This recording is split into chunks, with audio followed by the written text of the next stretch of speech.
ये IFS meet और वानिकी सम्मेलन का दोनों का मिला जुला कार्यक्रम और अभी वन सेवाओं के लिए जिनने अपने पूरे जीवन का मिशन बनाया, ऐसे स्वर्गीय गंगोपाध्याय जी की स्मृति में उनको पुरस्कार दिया। उनके परिवार को भी मैं बधाई देना चाहता हूँ आप सबके माध्यम से, करतल ध्वनि से उनके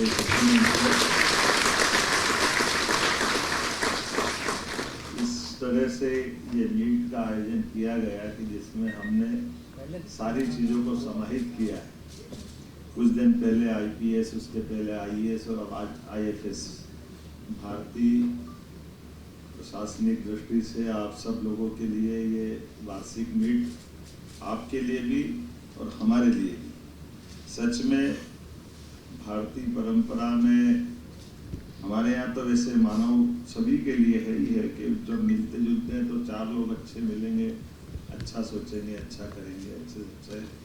और ऐसे में वार्षिक रूप से अलग अलग अपने फील्ड में रहे लोग, पुराने रिटायरमेंट वाले लोगों के साथ मिलकर, सीनियर लोगों जूनियर लोग मिलकर के एक अपना कॉन्फिडेंस भी बढ़ाते हैं। और मैं सभी कार्यक्रमों में आनंद से जाता भी हूँ, लेकिन जो वन के साथ मज़ा आता है वो थोड़ा कम ही आता था।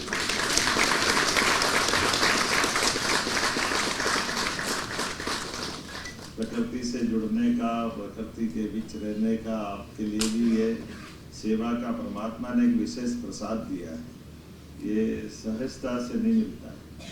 हमारे यहाँ तो प्राचीन काल से जैसे जंगल की सीमाओं के निर्धारण को लेकर राज्यों की सीमाओं में बड़ा उदार भाव रखा गया और वानप्रस्थ के बाद जब ये कल्पना की गई तो वानप्रस्थ का मतलब ये नहीं है कि हम वानप्रस्थ की उस दुनिया की दृष्टि से चौथे तीसरे आश्रम से विचार किया जाता है कि आमतौर पर गृहस्थाश्रम में व्यक्ति अपने परिवार की, समाज के साथ अपने निजी जिंदगी के उत्तरदायित्व की चिंता करता है। लेकिन जैसे ही एवरेज एक स्केल है, 25 साल के बाद अपने जीवन काल में वो गृहस्थाश्रम के बाद आगे बढ़ता है, तो वो फिर उसके उस उत्तरदायित्व से समाज के उत्तरदायित्व की तरफ आता है कि मैं अपने माध्यम से अब समाज को क्या लौटाऊं, बाकी चीज़ें कैसे करूं।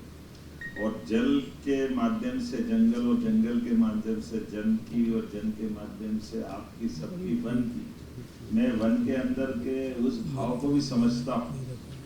कई बार जैसे अभी थोड़े दिन पहले मैं बांधवगढ़ के जंगल में गया और जो अधिकारी थे उनके साथ जब हम एक रास्ते से अचानक देखते हैं कि जिस गाड़ी से हम जा रहे थे थोड़ा सा विलम्ब हुआ तो मालूम पड़ा कि आगे टाइगर जा रहा है और टाइगर ने गाड़ी को देखा तो थोड़ा सा वो फिटका, पीछे पलटा और फिर वो अपनी मस्तानी चाल से, जैसे हम वहाँ है ही नहीं, वो अपनी चाल से चल रहा, हमारी गाड़ी की धीरे धीरे चाल से चल रहा। और ऐसे ही मैंने पूछा कि ये इस तरह का इसका क्या है, तो मैंने कहा साहब इनको मालूम था कि 6 बजे पहले लोग निकल जाते हैं, हम गलती नहीं कर रहे हैं। वो उसने समझ लिया कि नादान है, आंदो आ रहा है तो धीरे धीरे तुम्हारा टाइम चला गया, फिर भी तुम आ रहे हो तो अब तुम कितने बड़े हो, हमने अब तुमको पर्याप्त टाइम दे दिया, हमारी मस्ती से हम जा रहे हैं।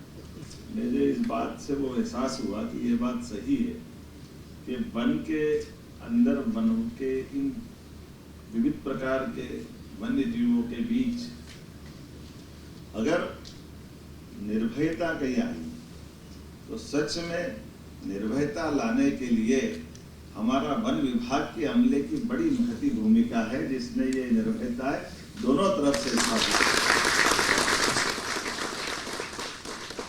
अब ये वास्तव में निडरता, निर्भयता ये कहने के लिए है, लेकिन निर्भयता कहाँ है? निर्भयता दोनों तरफ है। वो अपनी जिंदगी की मस्ती जी के आनंद ले रहा है और हम अपने जीवन में आनंद से। अगर डर होता तो वो हम पे अटैक करता, हमारा जाना न जाना 50 तरह से विचार करता। तो आज पूरे देश में सबसे अच्छी ग्रोथ सब सेक्टर में है, उसमें सबसे अच्छी ग्रोथ हमारे फॉरेस्ट डिपार्टमेंट की है। इस नाते से आपको बदल देगा, आप सबकी भूमिका कौन सा छोड़ा है आपने क्षेत्र। अब तो चीता तो बढ़ ही रहा है, अब आगे जंगली भैंसे तरफ भी गाड़ी बढ़ रही है। असम में अभी लौटे ही हैं साथ में, और अब तो और विचार करते कि क्या क्या होने वाला है, कैसे कैसे होगा। जब मगरमच्छ को छोड़ने का मामला आया तो भी बड़ा मुश्किल गया। लोग कह रहे लोग मगरमच्छ को छोड़ते हैं क्या मगरमच्छ को पकड़ते हैं? ये मगरमच्छ को पकड़ना छोड़ना ये मुहावरे चलते हो, लेकिन ये वन्य जीवों की दृष्टि से जल थल नभ में समान रूप से विभाग काम करता तो मगरमच्छ नर्मदा की धारा पे तैरते हैं, ये आनंद भी आता है। इसका एहसास हमको मगरमच्छ के छोड़ने से होता है। जब चंबल में घड़ियाल छूटते तो मगरमच्छ नर्मदा में क्यों नहीं छूटते? उनका अपना जीव तो वास्तव में नर्मदा जी की तो वो वाहन माने जाते हैं। इसलिए थोड़े दिन तो जब कुछ आसपास के तरफ से तारीफ मालूम पड़ी कि यहाँ मगरमच्छ छोड़ने वाले, तो कई सारे प्रश्न खड़े हो गए, क्योंकि ये नया अनुभव था। ये नर्मदा परिक्रमावासी का क्या होगा, स्नानार्थी का क्या होगा। जैसे नर्मदा बोलो तो लोग समझे से ओंकार स्वर में छोड़ देंगे आप तो, ओंकार स्वर छोड़ेंगे भाई, बहुत बड़ा जंगल का इलाका और वास्तव में उनके इलाके में हो रहे, बाकी आम किसी को कष्ट नहीं होने देंगे। सबके जीवन का अपना मजा है, लेकिन जल की शोभा तो जल जीवों से ही है। और जल जीवों में जैसे जंगल के अंदर टाइगर की शोभा है, ऐसी मगरमच्छ की शोभा जल के अंदर गंगा है, नर्मदा है। इनकी अपनी जल रचनाओं में जब मैं आपसे बात कर रहा हूँ तो कई प्रकार के अनुभव को शेयर करने की इच्छा भी होती है, लेकिन समय की कमी, मुझे आज थोड़ा जल्दी जाना है। लेकिन सच में जितने अच्छे प्रकार से आज हमारे सभी प्रकार के IFS सर्विस के लोग काम कर रहे हैं और उनके साथ नीचे पूरा नीचे तक काम हुआ, क्योंकि आपके माध्यम से आप उस परिवार के मुखिया की तरह वहाँ काम करते हो, जहाँ हमारे ग्रामीण वनवासी भी आपके साथ सहजता से घुल मिल जाते हैं और कई प्रकार से आप उनके साथ भी मिलकर उनके जीवन के लिए भी अलग अलग प्रकार से मदद करने के लिए तैयार है। और प्रेम से जहाँ एक साथ सब लोग मिले जुले, सच में वो तो स्वर्ग हो जाता है। तो सच में आपकी ड्यूटी बड़ी इस नाते से महत्व की भी है कि जिसके आधार पर आप प्रकृति के साथ उतने सौभाग्य से, और आज के इस दौर में शुद्ध ऑक्सीजन भी कहीं मिलती है, तो उस पूरे क्षेत्र में आपके लिए ऑक्सीजन तो क्या पूरा जीवन ही अलग अलग प्रकार से। लेकिन मैं मान के चलता हूँ कि हमारी सरकार के माध्यम से भी सभी प्रकार के आप जितने प्रकार से वन विभाग में जो जो मांगा होगा, हमारी सरकार के गठन के बाद हमने सब कुछ देने का प्रयास किया। ये हमारा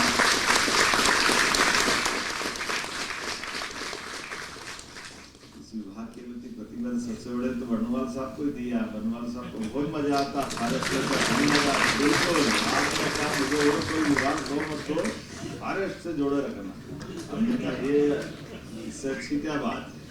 वास्तव में ये अंदर का अपना समर्पण का भाव भी होता है कि जिसके आधार पर एक तरह से वो वरिष्ठ IAS अधिकारी भी है, लेकिन इस विभाग की बारीकियों को समझते हुए जितने प्रकार से काम कर सकते हैं। अब आखिरी में तो बफर जोन के लिए भी बाहर से फेंसिंग की आपने अभियान राशि मंजूर कराई कैबिनेट के माध्यम से। मुझे लगता है ये भी बड़ी एक नई प्रकार की पहल है, क्योंकि कोर और बफर का अंतर करते हुए हम लोगों को जनजीवन खासकर जंगल जीवों से सुरक्षा का काम भी करेंगे, दोनों तरफ गाँव के लिए भी और जानवर के लिए। ऐसे में जब हाथी गजानंद अपने आनंद से घूम रहा है तो शब्द मंगल होना ही चाहिए, तो फॉरेस्ट में क्यों नहीं होना चाहिए। मैं आज के इस अवसर पर एक बार फिर आपके इस वानिकी सम्मेलन की सर्विस मीट की बधाई भी देना चाह रहा हूँ। और सच में ये हमारे लिए पेशेवर संवाद नहीं है, बल्कि पारिवारिक आत्मीयता और परस्पर सहयोगी भाव का संवाद है। और इसलिए आप सबको मैं अपनी ओर से बधाई देता हूँ। बहुत बहुत धन्यवाद। हार्दिक धन्यवाद माननीय मुख्यमंत्री जी। आपका विजन हमें ये विश्वास देता है कि विकास की दौड़ में प्रकृति पीछे नहीं छूटेगी, बल्कि विकास का मार्गदर्शन स्वयं प्रकृति करेगी। पर जोरदार तालियां माननीय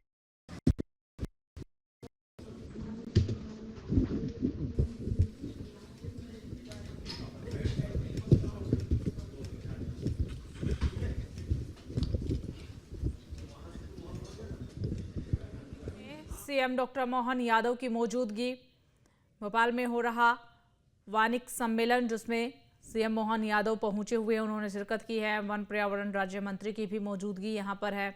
IFS मीट में ये शिरकत की गई है। तमाम बातों का जिक्र वहाँ पर लोग जो मौजूद हैं उन्हें संबोधित सीएम की तरफ से किया गया। फिलहाल ये तस्वीरें आप देखिए, सम्मानित करते हुए की कुछ तस्वीरें आपको दिखा रहे हैं। भोपाल के सीधी लाइव तस्वीरें आपकी टेलीविजन स्क्रीन पर। IFS मीट और वानिक महोत्सव का आयोजन यहाँ पर किया गया है। सम्मेलन में मौजूद है सीएम मोहन यादव। यहाँ पर तमाम बातों का उन्होंने जिक्र किया है। वन विभाग का जिक्र किया है, किस तरीके से प्रगति हो रही है उन बातों का जिक्र किया है। तमाम उदाहरण भी उन्होंने अपने संबोधन में जो है वो बताए हैं। उन उदाहरणों के जरिए वहाँ पर मौजूद अतिथिगण, जनमानस, उन्हें बताया कि किस तरीके से हम प्रदेश में तरक्की कर रहे हैं, वन विभाग कितनी अहम भूमिका यहाँ पर निभा रहा है। तो कई ऐसी बातें, कई ऐसी चीजें जिनका जिक्र सीएम की तरफ से किया गया है। और आपको बता दें कि इस खास कार्यक्रम में वन राज्य मंत्री की भी मौजूदगी है। ये तस्वीरें आप देखिए, अपने आप में काफी खास ये तस्वीरें हैं। और